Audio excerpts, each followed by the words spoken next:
Please welcome her.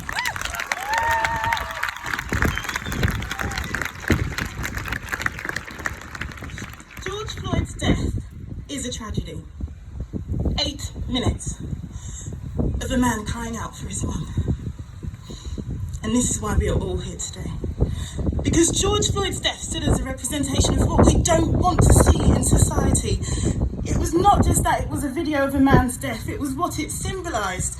It was about the shameless act of people in power who knew they were being filmed. In standing for George Floyd today, we scream that that is not okay. We let the world know that we will not stand for injustice, no matter how far away. Today we are standing against much more than the American police force. We stand against racism on all levels. We recognise now more than ever that simply being non-racist ourselves is not enough, that being anti-racist is what counts.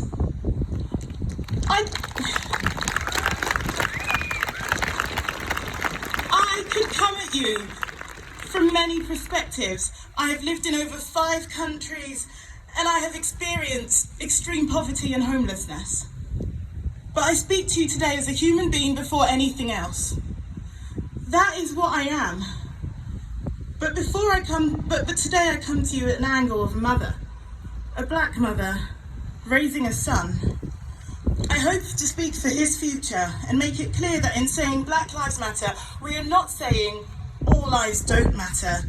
Instead, we are asking the world to listen to the cry of its brothers and sisters. Because as parents, we prioritise the child who needs our support and who needs our comfort when they need it the most at that time. That does not mean that we don't care about our other children. That just means that we care about the child who needs us to show them that we care about them. In this moment, that child is your black friend. Because my nation is suffering. Systemic racism is everywhere. We can't just dismiss it as America's problem. And as a woman of a mixed household, I have grown awareness of the things I have accepted that I really should not have. Experiences I have had that my husband says, wait, hang on, that's not okay. Even now, I prepare myself for the day my child will come home and tell me that someone said something to them. Something painful. Something about something they could not control, something they were born with, they couldn't change it. I prepare myself in the same way my own mother prepared herself. Because in preparing ourselves, we accepted that it would happen. So at one point, he'd be told that someone's parents don't want him having a black friend. At some point, a driver will refuse to take him home. No lift for the black girl that day. Someone will tell him that his presence ruins a neighbourhood. And I will put that down to someone's myopic perception and try and move on. But what I don't want him carrying is the black man's burden. The feeling that every single move you make stands as representation of black people everywhere. More than ever, now is the time for us to challenge attitudes that have been cemented into our society. And I need to come face to face with my own attitude. So I will finish with a poem I wrote. Today, the weight of the past bears heavily on the present. My son with his bright smile, soft bottom and doughy legs. I wonder at what age my curly-haired boy will learn that he can't reach his hand out to every stranger. We live with the legacy of slavery.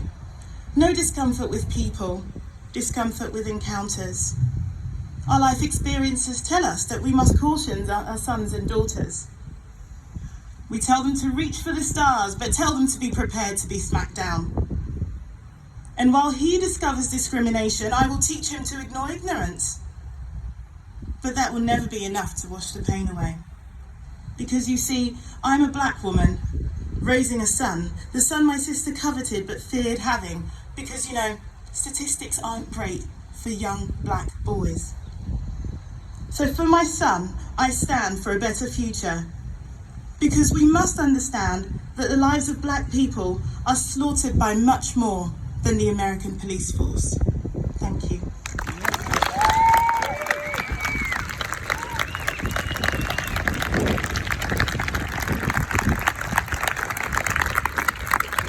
Thank you, Abigail.